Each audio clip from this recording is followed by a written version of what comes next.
filiation à la Caisse nationale de sécurité sociale.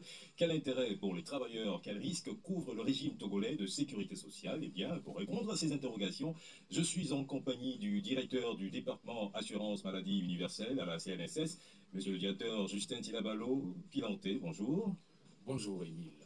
Et merci d'avoir accepté notre invitation. C'est moi qui vous remercie. Permettez que je vous transmette déjà les remerciements de la direction générale de la CNSS, particulièrement de son directeur général, Mme Ingrid Awade, qui m'a instruit de venir apporter des éléments de réponse à vos interrogations pour le bien de nos assurés. Et cela nous va droit au cœur. Et vous aussi, qui nous écoutez, le 91 09 71 71 et le 96 61 58 58 sont à votre disposition pour exprimer vos préoccupations à notre invité. Bienvenue dans le débat de Nana FM. Bienvenue sur la plus belle dame de l'Orient. Alors, monsieur le directeur, pour commencer, expliquez-nous un peu le concept de sécurité sociale. Que peut-on en comprendre? Merci, Émile. Comme je le disais, je voudrais insister là-dessus, réitérer vraiment notre gratitude aux responsables de Nana FM pour cette invitation qui est assez importante pour nous parce que nous sommes dans une phase où nous avons un besoin assez accru d'information et de communication à l'endroit de nos assurés. Donc, encore une fois, transmettez notre gratitude aux responsables de Nana FM. Donc, le sujet, c'est la sécurité sociale. Pour faire simple, on connaît très bien quand on parle de sécurité routière, ou sécurité alimentaire, ou sécurité sanitaire. Je crois que ces genres de sécurité sont bien connus dans le public. Mais la sécurité sociale est similaire à ces dispositifs de sécurité routière, sanitaire, alimentaire. Donc, en effet, c'est un dispositif public qui est mis en place par l'État pour apporter des garanties à l'individu, particulièrement aux travailleurs, face à un certain nombre d'événements qui peuvent arriver dans la vie de ce travailleur. Et parmi ces événements, on peut citer naturellement la maladie, puisque c'est l'actualité aujourd'hui. Vous savez, dans notre vie courante, on n'est pas épargné par des situations de maladie qui arrivent, qui des fois sont imprévisibles. Donc la maladie, quand elle survient dans la vie d'un travailleur, elle a des implications, elle a des conséquences. En effet, elle nécessite qu'on ait de l'argent pour aller se soigner. Elle nécessite des fois qu'on arrête le travail pour se soigner. Donc, naturellement, ça a des implications sur le revenu du travailleur, parce que ça va exiger plus de dépenses. Ça veut dire qu'il faut avoir des ressources pour faire face aux dépenses de soins de santé. Donc, à part la maladie, on peut citer aussi la vieillesse.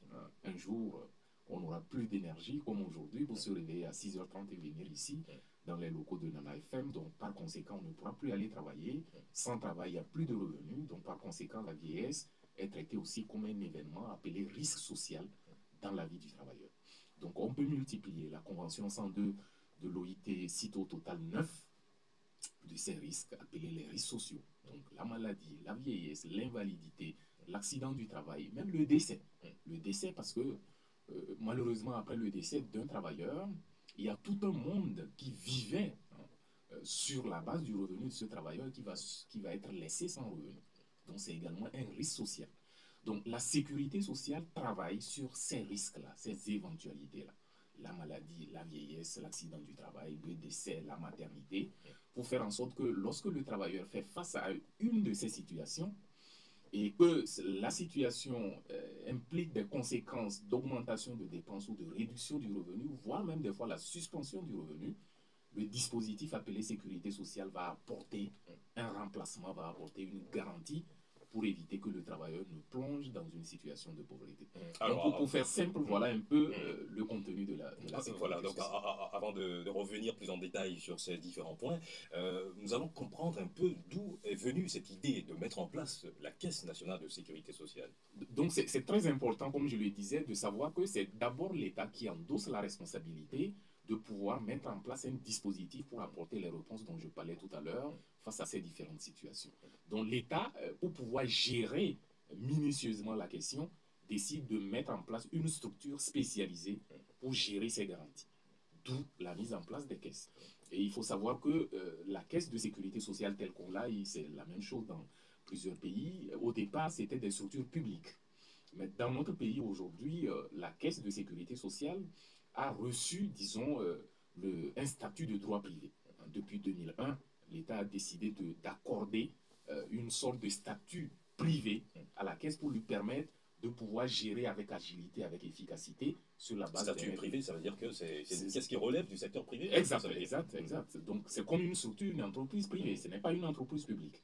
Mais ce qu'il faut noter, c'est que cette entreprise de droit privé gère un service d'utilité publique. C'est-à-dire, à la base, c'est un service qui relève des prérogatives de l'État, mais l'État confie la gestion de ce service à une structure dotée de droit privé. Alors, on en vient à la question de l'assurance maladie universelle.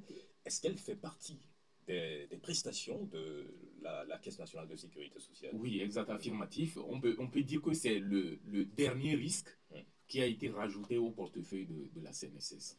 Donc tout à l'heure, je parlais de ce qu'on appelle les risques sociaux. Donc depuis, la Caisse est en place depuis 1956. Depuis 1956, bien avant les indépendances. Donc c'est vraiment une vieille institution. De 1956 à fin 2023 dernier, nous avons géré la retraite, l'invalidité, le décès, la maternité, les accidents du travail et les maladies professionnelles. Ça fait 6 risques au total sur les 9 cités par la Convention 102 de l'OIT. Et à partir du 1er janvier dernier, 1er janvier 2024, l'État nous a confié également un 7e risque qui est la maladie. D'où la question de l'assurance maladie. Justement, concernant l'assurance maladie universelle, où en êtes-vous aujourd'hui? Est-ce que la mesure est effective pour tous les bénéficiaires? Oui, il faut d'abord peut-être faire un rappel. Ce n'est pas la première fois que l'assurance maladie apparaît dans notre pays. Le risque maladie est couvert dans notre pays depuis 2012. Vous connaissez très bien l'INAM, l'Institut national d'assurance maladie. Donc c'est depuis 2012 que le chef de l'État a décidé que le risque maladie fasse l'objet de couverture dans notre pays. Et donc, dans une approche graduelle, il a été retenu que ça commence d'abord par les agents publics, c'est-à-dire les fonctionnaires. Et c'est à cet effet que l'INAM a été créé pour gérer ce risque maladie pour le compte de l'appareil public, c'est-à-dire les agents publics, civils et militaires. Et comme je le disais, l'approche était une approche graduelle. Cette phase expérimentale avec ce groupe limité, restreint, bien connu, bien maîtrisé, devrait permettre de tirer des leçons et après d'étendre cette couverture au reste de la population, sinon aux autres catégories des travailleurs. Et c'est ce qui a été décidé par la loi de 2021 qui a consacré l'universalisation de l'assurance maladie et la mise en œuvre a commencé le 1er janvier. Donc pour la mise en œuvre de cette extension de ce risque maladie qui était géré uniquement pour les agents publics à l'ensemble de la population, il a été décidé de confier une partie à la caisse, à la CNSS, donc la partie du secteur privé. Donc ce qui se passe à partir du 1er janvier 2024, c'est que l'INAM et la CNSS, tous deux gèrent l'assurance maladie universelle, mais chacune des institutions a son domaine, a sa cible bien précise. La CNSS pour le secteur privé, parapublic, informel et agricole, et l'INAM qui reste sur sa cible initiale, c'est-à-dire les agents publics. Oui, justement, concernant le secteur privé et puis ceux de l'économie informelle, où est-ce que vous en êtes? Est-ce que la mesure touche déjà l'entièreté de ceux qui sont dans le privé? Est-ce que ça a commencé par toucher également oui, donc là, nous revenons clairement dans le champ du secteur informel. Nous revenons clairement là dans le champ de couverture de la CNSS. Vous avez bien dit, il faut le rappeler, le champ de notre couverture, c'est le secteur privé formel. C'est les indépendants, c'est ce qu'on appelle l'informel, les travailleurs non salariés, et également le secteur agricole. Depuis le 1er janvier, nous avons effectivement démarré, mais nous avons démarré d'abord avec le secteur privé formel, c'est-à-dire les travailleurs actifs et les retraités de ce secteur privé formel. Donc, nous les avons intégrés depuis le 1er janvier 2024. Les cotisations ont démarré depuis le 1er janvier et leur couverture effective a démarré depuis le 1er avril. Nous sommes dans une phase où on est en train de délivrer les outils de prise en charge, essentiellement ce qu'on appelle la carte d'assurance pour ceux qui accomplissent les formalités et qui sont en règle. Ils rentrent à disposition de leur carte et depuis le 1er avril, ceux qui remplissent ces conditions et qui ont eu leur carte se font prendre en charge dans les formations sanitaires et le remboursement de la part de l'assureur est fait par la CNSS. Donc, c'est une approche graduelle. Donc, la première catégorie que nous avons intégrée, c'est le secteur privé formel, actif et retraité, et suivant les secteurs informels, agricoles, voilà, jusqu'à ce que nous puissions aboutir. Il faut savoir que c'est vraiment une construction progressive et graduelle pour s'assurer que le dispositif va être solide et viable. Alors, selon nos informations, hein, il y a certains membres de la caisse ont des difficultés à se faire inscrire en ligne pour obtenir leur carte. Alors, pourquoi cette situation persiste? Non, Est-ce un problème technique, un problème informatique? non, je ne crois pas qu'aujourd'hui il y ait encore des difficultés pour s'inscrire en ligne. Au démarrage, on a eu quelques bugs informatiques, on peut les appeler comme ça, puisque le système venait d'être construit et était en phase d'expérimentation sur le mois de janvier-février. Mais là, on a dépassé complètement cette phase. Aujourd'hui, notre plateforme digitalisée fonctionne sans difficulté. Et ce qui est demandé à nos assurés qui sont déjà inscrits et qui ont un numéro d'assurance CNSS, c'est d'aller en ligne, de créer leur compte en ligne et de faire ce que nous appelons la mise à jour de leurs données personnelles en nous communiquant une photo passeport actualisée, et derrière nous éditons la carte. Attention, lorsque la condition de paiement des cotisations est remplie, parce que vous pouvez faire la mise à jour, et derrière votre entreprise n'est pas à jour dans la déclaration et le paiement des cotisations, au minimum sur les 3 premiers mois, janvier, février, mars, ce qu'on appelle la période de carence. J'insiste là-dessus parce que plusieurs, effectivement, et peut-être c'est cette difficulté que vous voulez évoquer, plusieurs ont fait cette formalité de mise à jour, mais à l'édition de la carte, on se rend compte que leur entreprise n'a rien déclaré et n'a rien payé. Dans ces conditions, on ne peut pas délivrer la carte parce qu'il faut savoir qu'on est dans un régime contributif. C'est-à-dire vous payez et on vous prend en charge. Donc si ce n'est pas payé, on ne peut pas délivrer la carte puisque les cotisations sur la base desquelles les prises en charge devraient faire n'ont pas été donc payées. Ça, c'est fondamental. Donc la première formalité, c'est d'aller en ligne pour faire la mise à jour. Et la deuxième, c'est qu'il faut que votre entreprise soit à jour du paiement de ses Et donc, cotisations. pour comprendre, ceux qui sont en difficulté, c'est ceux dont les employeurs n'ont pas payé. La grande partie, c'est ça. La grande partie. Donc, le problème technique informatique, ça n'existe plus. Est réglé complètement. Le problème technique est réglé. En tout cas, nous n'avons plus de retours par rapport à ça. Et je rappelle que nous avons même eu, sur l'initiative de la direction générale, à avoir des points mobiles d'accompagnement pour les mises à jour. Et tout récemment, et même c'est encore en cours, dans le cadre des fêtes traditionnelles et voilà, dans la COSA, on a implanté 2 points mobiles d'accompagnement de nos assurés dans la mise à jour et dans la délivrance des cartes. Et on n'a pas du tout de difficultés techniques dans le cadre de ces opérations de mise à jour. Alors, un petit rappel pour continuer. Au moment du prélèvement sur les salaires, quelles sont les parts de cotisation qui reviennent respectivement à l'employé et à l'employeur? Là, vous parlez précisément de l'assurance maladie, parce que je vous signalais qu'on gérait 6 risques avant l'avènement de l'assurance maladie. Donc, comme l'actualité, c'est l'assurance maladie, pour le risque maladie, le taux de cotisation, il est de 10%, fixé donc par l'État, et les 10% sont répartis à raison de 5% minimum pour la charge de l'employeur et le reste à la charge du travailleur. Ça veut dire quoi? C'est 10%. L'entreprise peut prendre en charge au-delà de 5. Elle peut même décider de prendre en charge la totalité. Si le dialogue en entreprise, chez vous en AFM, si en discutant entre employeurs et travailleurs, il est retenu dans le cadre d'un dialogue que l'employeur prenne toute la charge, les 10%, ce n'est pas interdit. Mais ce que le législateur dit, c'est que l'employeur ne peut pas prendre en charge en deçà de 5%.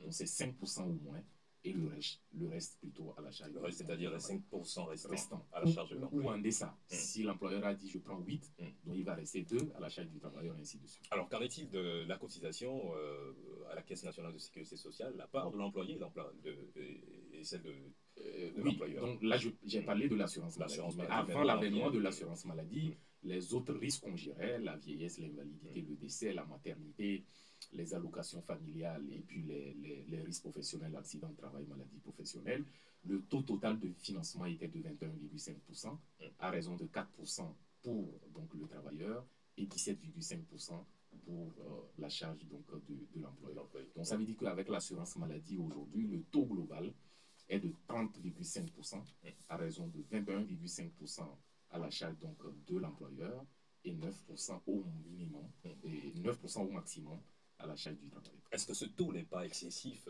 au regard du salaire du Togolais moyen? Oui, bon, mais ce raisonnement est un peu dans un sens unique.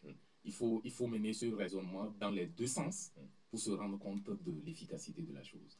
C'est-à-dire, la cotisation n'est pas de l'impôt. Ce n'est pas un prélèvement fiscal, mais c'est plutôt de l'épargne différée pour le travailleur. Donc, ce que nous cotisons, ce n'est pas quelque chose qui est perdu. C'est quelque chose que nous différons pour être consommé plus tard. Parce que quand vous dites c'est trop, prenez simplement un travailleur, et nous avons plusieurs exemples, qui, en allant au service, fait un accident, ou en retournant. Nous avons des cas concrets. Un jeune qui venait d'être engagé dans une entreprise de BTP, qui le soir en rentrant à moto, fait un accident grave, se fait écraser la jambe gauche, et on ne pouvait pas du tout le faire prendre en charge ici. Nous l'avons évacué en France, où il a passé plus de 6 mois, où il nous a coûté environ 500 millions pour la prise en charge. Ce monsieur était au SMIC. Il avait, dans le temps, le SMIC, c'était 35 000. Il calculait ses cotisations contre la prise en charge. Donc, c'est vraiment un système assez judicieux, assez intéressant, parce que quand le risque arrive, ce qu'on met pour vous prendre en charge, ça n'a rien à voir avec ce que vous avez cotisé. Et c'est là où c'est vraiment intéressant. C'est la même chose avec la retraite. Les statistiques, les études actuarielles montrent que quand nous prenons notre retraite, 6 ans après la retraite, nous avons fini de consommer tout ce qu'on avait cotisé. Tout. Notre part est la part cotisée par l'entreprise. Tout. Mais l'espérance de vie moyenne après la retraite est de 12 ans minimum d'après les études empiriques pour l'homme et jusqu'à 17 ans, 18 ans, 19 ans pour la femme. Donc 6 ans après, vous avez fini de consommer. Ça veut dire que le reste, vous consommez des cotisations que vous n'avez pas eu à faire. Donc c'est là où la solidarité vraiment est mise en œuvre dans ces genres de dispositifs. Donc c'est pas trop, parce que c'est de l'épargne pour répondre à des moments de difficulté. Et justement, d'une façon générale, après combien d'années de cotisation on peut commencer par bénéficier des avantages de la caisse? Oui, ce n'est pas uniforme. Ça dépend de la branche ou du risque sur lequel nous sommes. Si nous prenons les risques professionnels, accident de travail, maladie professionnelle, c'est sans conditions de stage.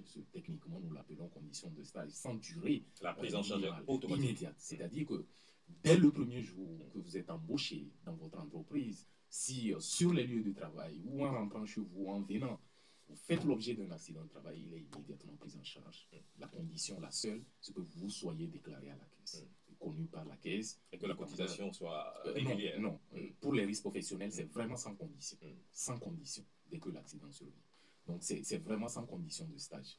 Mais pour ce que nous appelons les allocations familiales et maternité, il faut au moins 3 mois. 3 mois de période de stage pour commencer par ouvrir les droits. Maintenant, quand on va sur la pension de vieillesse, la cotisation doit avoir dépassé au moins 1 an, au moins 12 mois. Et à partir de 12 mois en allant, vous avez droit donc à une pension sous forme de paiement unique, une fois que vous prenez votre retraite. Mais si vous cotisez au-delà de 15 ans, en ce moment-là, vous allez avoir ce que nous appelons une pension viagère. C'est-à-dire vous allez la toucher toute votre vie jusqu'à la mort. Et même après le décès, il y a une partie qui va être reversée à vos ayants droit, c'est-à-dire à la veuve légalement mariée, s'il y en a, ou aux veuves, s'il y a plusieurs, et aux enfants orphelins. Et donc, il n'y a pas une durée limite pour bénéficier de cette pension-là? Non, elle est viagère. Elle est viagère et même réversible après le décès. C'est très intéressant. Alors, nous allons marquer une courte pause et après, nous serons suspendus aux lèvres de nos auditeurs via le 91 09 71 71 ou le 96 61 58 58. À tout de suite. Affiliation à la Caisse nationale de sécurité sociale, quel intérêt pour le travailleur? C'est le sujet qui nous intéresse aujourd'hui et nous en parlons avec le directeur du département de l'assurance maladie universelle à la Caisse nationale de sécurité sociale, Justin Tilabalo Pilanté, excusez-moi d'écorcher votre nom. Et maintenant, l'antenne est à vous, auditeurs et auditrices. Vous pouvez déjà intervenir pour exprimer vos préoccupations à notre invité. 91 09 71 71 96 61 58 58. Le premier auditeur, nous le prenons, Nana FM. Allô, bonjour. Oui, allô. Allô, bonjour. Bonjour. Oui, c'est Pélé. C'est Pélé. Pélé, bienvenue dans le débat. Ok, je salue notre invité. D'abord, la Caisse nationale de sécurité, c'est la Caisse des travailleurs.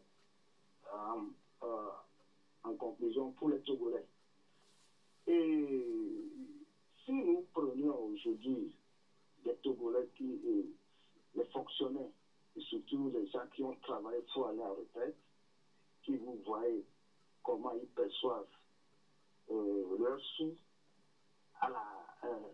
c'est-à-dire à la fin du mois, c'est de la misère. Mais on peut dire que c'est le travail que tu as fait que tu dois gagner. Et je voudrais poser la question à notre invité. Qu'est-ce qu'il va répondre à des Togolais qui disent que la Caisse nationale de sécurité roule pour des milliardaires? Quand nous prenions, oui, pour des milliardaires. Et quand nous prenions l'exemple de je pense qu'il a parlé de la maladie. Oui, Pélé, est-ce que vous pouvez reprendre la question là? Qu'est-ce qu'il va répondre à des Togolais qui disent que la Caisse nationale de sécurité roule pour des milliardaires? Roule pour des milliardaires. Voilà. Si nous prenions ce qu'ils disent comme assurance maladie, tout ça là, je pense que dans mon village à Médiorité, par exemple, là, je ne sais pas qui connaît cette assurance-là, qui même peut aller à l'hôpital et prendre ou bien chercher et trouver de l'argent pour gagner et payer le médicament.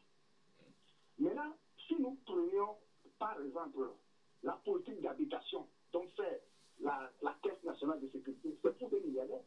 Je ne vois même pas où la Caisse de sécurité a construit une habitation pour une chambre salon, deux chambres salon, pour des gens qui sont en retraite, qui ne perçoivent que 15 000 francs, 25 000 francs par mois. Je ne vois pas le rapport. Donc, qu'est-ce qui va répondre à cette Togolais qui dit que la Caisse nationale de sécurité roule pour des milliardaires? Merci. Merci Pélé, c'est bien noté pour vous. Nous prenons le prochain auditeur, Nana FM. Allô, bonjour. Allô, bonjour, Monsieur Gado. Monsieur Gado, bienvenue dans le débat. Merci, bonjour à notre invité.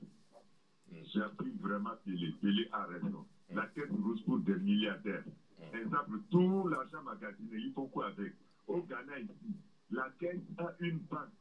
Ça s'appelle Bank for Housing and Construction. Et ici, avec le salaire social qu'on peut acheter des maisons comme ça, allez voir qui habite dans cette maison-là. Ça vaut pour les milliardaires. Oui, monsieur Gado, oui. Est-ce que vous pouvez nous expliquer et repréciser la question? La caisse roule pour des milliardaires. Qu'est-ce que ça voudrait dire concrètement? C'est que les maisons que la caisse construit, c'est pour les milliardaires. Point. Et au Ghana, la caisse a une banque. Ça précipite l'argent pour la population. Et ici, où est l'argent? 2 milliards. Il faut quoi avec ça? Les retraités, allez voir comment ils font pitié. C'est pas possible dans ce pays. Mettez bonne journée. Merci Gado, bonne journée à vous aussi. Nous prenons le prochain auditeur. Nana FM, allô, bonjour. Oui, allô, bonjour, monsieur Sandy. Merci, monsieur Michel. Oui, c'est Michel. De Zanguera, bienvenue dans le débat. Oui, et bonjour à l'invité. Et parfois, quand moi j'écoute les responsables au niveau de la gouvernance publique, ça me donne la trouille. Mais ça dit que ce qu'il vient de dire, il a même donné un exemple. Il dit par exemple que quelqu'un a fait un accident et qu'il se retrouve à transporter en Europe avec 500 millions. Si on prend 500 millions, on ne peut pas équiper nos hôpitaux ici pour que la personne ne soit pas transportée en Europe. Lorsque vous dites que vous vous préoccupez des gens, c'est-à-dire du Togolais moyen ou du Togolais subalterne, mais est-ce qu'on s'intéresse quand même au salaire de ces gens-là dans le privé, où les gens sont payés à 10 mois sur 12, où les gens, parfois à partir de mars, comme des enseignants dans le privé, n'ont plus de salaire? On va prélever quoi pour la caisse et on va prélever quoi pour l'assurance? Non. Mais occupez des Togolais, s'il vous plaît. Il faut que les gens soient à l'aise pour que vous mettiez en place des structures bien adaptées. On ne va pas créer des choses parce qu'on a créé ailleurs et nous aussi on veut faire semblant de créer. Je vous dis, s'il vous plaît, changez vos méthodes de travail. On l'a dit tout à l'heure, quand l'argent a été amassé au niveau de la caisse, est-ce que ce sont les retraités qui en profitent? Non. La preuve, c'est que les gens continuent pas à louer des sommes plus chères, alors que normalement les retraités devaient avoir au moins à gagner de ces sous-là qu'on a emmagasinés grâce à leur salaire. Non, franchement, moi je dis, il faut que vous changiez les choses parce que c'est extrêmement grave. Merci et bonne journée. Merci Michel d'être intervenu. Nous prenons le prochain auditeur, Nana FM. Allô, bonjour. Allô? Allô? Bonjour. Ouais, bonjour. C'est monsieur? Ouais, je salue aussi l'invité. Oui, votre nom, s'il vous plaît? C'est Monsieur Considon. Monsieur Cossigan. Ouais. D'accord. Bienvenue dans le Ouais, débat. en fait, j'ai une question pertinente pour notre invité. Oui, allez-y. Il se peut que mon enfant ait un emploi quelque part.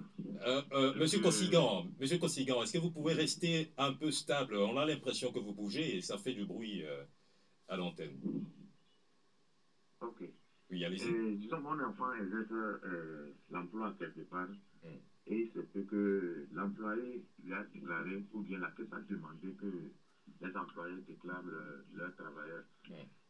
Mais l'employé a déclaré vraiment ses travailleurs, mais il se peut que l'argent prélevé dans le salaire des employés ne sont pas versés à la CNSS. Mm. Et dans des enquêtes, l'enfant était à la CNSS et est allé pour se renseigner et voici son compte est vide. Maintenant, il demande à la CNSS, c'est comme ça, ça fait disons au bout de 3 ans qu'on lui fait les prélèvements. Et il vient maintenant, il ne trouve rien sur son compte. La CNSS dit à l'enfant d'aller convoquer son patron chez eux. Est-ce que c'est bon? Je trouve ça bon. Je voudrais demander à l'éviter. Est-ce que bon, c'est faisable? Sachant ou connaissant la situation du Togo, quel employé aurait l'audace d'aller convoquer son employeur à la CNSS? Sachant que pour des fraudes, si on peut le dire comme ça, et s'il est renvoyé? Et de la question de Gado et autres, j'aimerais que la CNSS aussi fait un retouche par rapport à ça. Il ne faut pas qu'on voit seulement les gens qui sont au haut niveau et ceux qui sont les démunis restent toujours les démunis. Ça a été toujours la politique togolaise. Merci beaucoup. Merci Cossigan d'être intervenu. Nous allons prendre encore un auditeur. Nana Femalo, bonjour. Alors, bonjour. Bonjour madame, ici. Frère, c'est ici, voilà. C'est le refus de l'enterrement. Madame, ici, on a du mal à vous recevoir. Le réseau se détériore à votre niveau. Allô, allô. Oui, allez-y. Allô, c'est bon? Oui, allez-y, c'est bon. Oui, j'essayais de négocier qui ne passait pas. Voilà. Mais mes frères ont dit que c'était l'injustice au Togo. Oh là là. C'est toujours pas bon à notre niveau. Le réseau n'est pas bon. On a du mal à vous entendre. Alors, quelqu'un d'autre se signale. Le pronom, Nana FM, allô, bonjour. Allô? Allô, bonjour Nana FM. Oui, bonjour, c'est monsieur? Oui, c'est monsieur Montemont. Monsieur Monsieur? Oui, le nom, rappelez-moi le nom. Allô? Oui, allez-y, le nom, s'il vous plaît. Oui, en fait, moi, mon problème, c'est que jusqu'alors, je n'ai pas reçu ma taxe, ainsi que pour mes enfants et ma femme. Bon, or, j'ai tout fait en ligne, donc c'est pour ça que je voulais que si le directeur peut nous expliquer pourquoi la famille ne sort pas. Est-ce que vous pouvez nous rappeler votre nom, s'il vous plaît? C'est moi pour moi. Je peux vous donner mon numéro de la caisse même. Je peux vous donner ça. C'est 33 89 07. Si il arrive au boulot, il n'a pas vérifié. Voici, j'ai reçu. Rappelez le numéro, s'il vous plaît. 33 89 07. 89 07. C'est bien noté. Oui. Merci. Là, nous allons prendre le dernier auditeur. Nana Femalo, bonjour. Bonjour, mon directeur. Bonjour, Papa Sibiti. Bonjour, sécurité sociale. Mon directeur. Bonjour. Je voudrais, c'est une bonne chose que de prendre des gens pour leur donner quelque chose pour leur permettre de vivre. Est-ce que, vous avez des liens avec l'INAM? Parce que l'INAM, c'est pour les fonctionnaires de l'État. Deuxièmement, pourquoi quand quelqu'un est dans le privé, quand il va à la retraite, son salaire est divisé par 3 pour avoir la pension? Troisièmement, vous voyez, quelqu'un qui travaille, pendant qu'il cotise à la caisse de sécurité, il n'a rien. Qu'est-ce que vous faites? Parce que c'est un système. Je peux me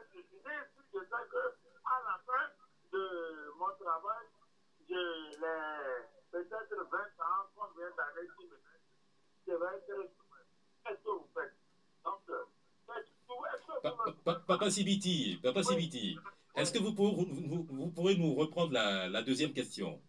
La deuxième question, je dis, mais quelqu'un qui travaille, il va à la retraite. Il n'a rien, il a cotisé, mais son service n'a pas cotisé. Est-ce que maintenant, vous, ce que vous devez faire à partir de ce matin, je vous prie de vous promener dans toutes les sociétés privées, de le mettre jusqu'à 4 parce que quelqu'un ne peut pas le convoquer son patron avant de l'envoyer.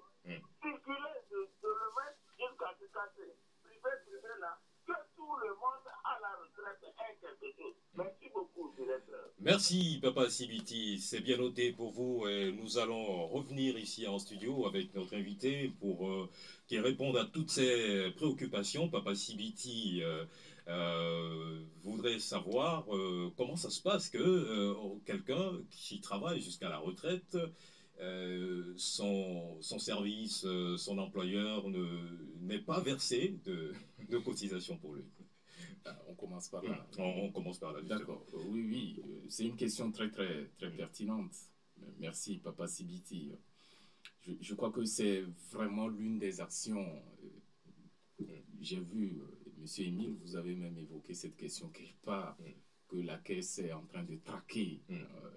C'est votre terme. Les jeunes entreprises. Pas seulement les jeunes entreprises, de façon générale. C'est une grande actualité. L'une des principales réformes apportées par le directeur général actuel de la CNSS, Mme Ingrid Awade, c'est vraiment une action forte de contrôle des entreprises pour s'assurer que ce qu'elle prélève sur les travailleurs, elle le verse à la caisse pour garantir les droits de ces travailleurs. Ça, vous pouvez écouter des témoignages partout.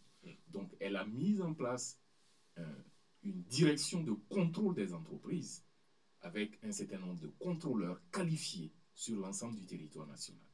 Il a raison, c'est l'une des prérogatives de la Caisse que le législateur lui a accordé, d'aller vérifier. On est dans un système déclaratif, c'est-à-dire on vous laisse la liberté, en tant qu'entreprise, de prélever sur votre travailleur, de compléter votre pareil de verser. Mais la contrepartie, c'est que la Caisse peut venir à tout moment vérifier que vous versez effectivement.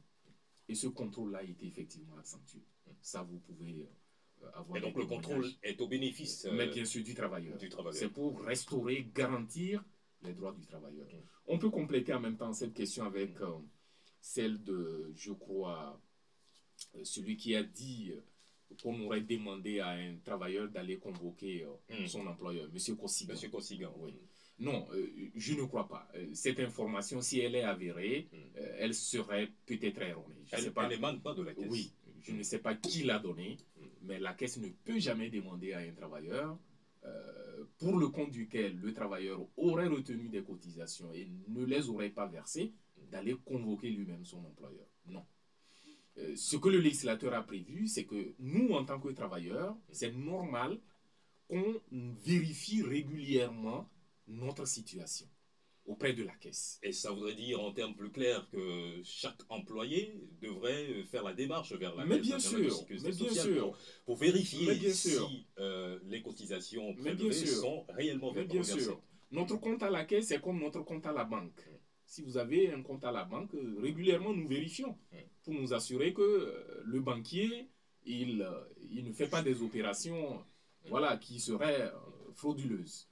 C'est la même chose, on doit vérifier. Et ça, pour le faire, la Caisse, et c'est l'une des réformes également, vous n'êtes pas tenu de venir à la Caisse. Aujourd'hui, tout a été digitalisé. Tout à l'heure, si je prends mon téléphone, j'ouvre mon compte en ligne et je peux voir ma situation à la Caisse. Je peux même imprimer mon relevé. Donc, nous invitons tous les travailleurs à aller s'inscrire en ligne et à vérifier régulièrement leur compte pour s'assurer que leur employeur cotise effectivement et que c'est positionné sur leur compte. Si ce n'est pas le cas, dans le cadre qui est évoqué, vous venez juste signaler à la Caisse que, attention, je travaille depuis tel nombre d'années, on me prélève chaque mois, mais quand j'ai vérifié mon compte, je vois qu'il n'y a rien. Les services de contrôle dont j'ai parlé tout à l'heure vont prendre le relais de façon anonyme pour vérifier et faire un contrôle. Donc c'est juste l'information que vous apportez à la Caisse, mais on n'a jamais demandé à quelqu'un d'aller convoquer lui-même son employeur. Alors la deuxième question de Papa Civiti, on en finit directement avec lui. Pourquoi le salaire est divisé par 3 pour le travailleur, du moins l'employé qui a exercé dans le privé? Oui, là il parle de la pension de retraite dans le secteur privé. Je crois qu'il le dit aussi en comparaison avec ce qui se passe dans la fonction publique auprès de notre caisse sœur qu'on appelle la caisse de retraite pour les fonctionnaires. Souvent on fait la comparaison de la prestation de sortie sans aussi faire la comparaison de la cotisation d'entrée. Ça veut dire, au niveau de la caisse de retraite, le taux de cotisation seulement pour la pension de retraite, c'est 27%. 20% à la charge de l'État et 7% à la charge du fonctionnaire. Mais chez nous, pour la retraite, notre retraite est financée à hauteur de 16,5%. 4% à la charge donc, du travailleur et 12,5% à la charge de l'entreprise. Donc, ce n'est pas les mêmes ingrédients. Ça, c'est la première observation, lorsqu'on veut faire la comparaison entre les deux régimes. Maintenant, si on revient intrinsèquement au niveau du régime de retraite, il faut d'abord signaler que de tels dispositifs n'ont pas pour ambition de pouvoir vous apporter les 100% de votre revenu que vous aviez au moment où vous travaillez. C'est pourquoi on les appelle les régimes de base. C'est-à-dire, leur objectif, c'est de vous apporter un minimum. Maintenant, ce qui peut être fait, c'est que ces régimes peuvent être complétés par des complémentaires. Lorsque vous voulez avoir un revenu qui s'approche de celui de l'activité en ce moment-là, c'est des complémentaires qui permettent d'atteindre ça. Vous pouvez regarder de façon universelle, vous allez voir que ces régimes de base, qui sont des régimes de base qui apportent le minimum, non pas pour objectif d'apporter les 100%, mais un minimum. Chez nous, à la retraite, vous pouvez avoir jusqu'à 40% de remplacement. Alors, monsieur Mopemo évoque lui aussi la difficulté à pouvoir entrer, à pouvoir avoir sa carte en ligne après son inscription en ligne. Il a des difficultés à avoir sa carte et pour lui-même, pour sa famille également. Oui. D'abord, déjà félicitations parce qu'il dit qu'il a déjà fait la formalité de mise à jour en ligne et de déclaration de sa famille. Maintenant, j'insiste, comme je l'avais dit, le deuxième élément, c'est qu'il faut que son entreprise ait cotisé au minimum sur les 3 premiers mois depuis le démarrage, ce que nous appelons sur la période de carence. Et si la carte ne sort pas jusqu'à maintenant, certainement le blocage peut être à ce niveau-là. Mais ça reste à être vérifié. Voilà. Mais il faut que nos auditeurs, en tout cas vos auditeurs, puissent le retenir. La mise à jour en ligne et la déclaration de la famille ne garantit pas systématiquement que vous allez avoir la carte. Il faut que votre entreprise ait déclaré, cotisé au minimum sur les 3 premiers mois depuis le démarrage. Donc ça, c'est extrêmement important. Mais en même temps, nous incitons quand même tous les autres qui n'ont pas encore fait la mise à jour à aller faire la mise à jour en ligne. Mais dans le cas concret de l'auditeur concerné, comme il a communiqué ses références, je vais faire vérifier, on pourra lui apporter l'information précise. D'accord. Alors, les questions de Gado et de Pelé se rejoignent. Ils estiment que la Caisse nationale de sécurité sociale roule pour des milliardaires. Qu'est-ce que vous leur répondez? Oui, bon, je comprends très bien. C'est vraiment la perception, mais c'est une perception erronée. Pourquoi je dis erronée? Excusez-moi le terme. C'est-à-dire qu'il faut qu'on revienne sur la raison d'être même d'une caisse de sécurité sociale. L'objectif et la mission d'une caisse de sécurité sociale, c'est de pouvoir recouvrer les cotisations sociales, de les gérer et de garantir les prestations comme nous les avons citées depuis le départ. Donc, a priori, parce que je sais qu'ils font allusion à la question de la construction des villas et autres. Pour eux, ça aurait pu être plutôt des logements sociaux. Des logements qui ne prennent pas en compte les retraités. Voilà, justement, oui, soyons clairs. Beaucoup disent, mais non, construisez plutôt des logements sociaux pour les retraités. Non, l'objectif de la caisse, ce n'est pas de construire des logements sociaux. C'est plutôt effectivement de construire des logements de haut gamme pour les commercialiser. Parce que cette commercialisation est destinée à avoir de l'argent pour renforcer les cotisations sociales et payer les prestations. Donc, je répète, la raison d'être de la caisse, c'est de recouvrer les cotisations sociales qui sont instaurées par la loi qui sont en fait de l'épargne des travailleurs, de fructifier en gérant ces cotisations lorsqu'il y a des réserves et de payer les prestations sociales. Donc, dans le cadre de la gestion des réserves, et cette gestion-là a pour objectif d'avoir de la rentabilité. Vous comprenez? Donc, il faut aller faire des placements rentables. Et parmi ces placements rentables, il y a ce qu'on appelle les placements immobiliers.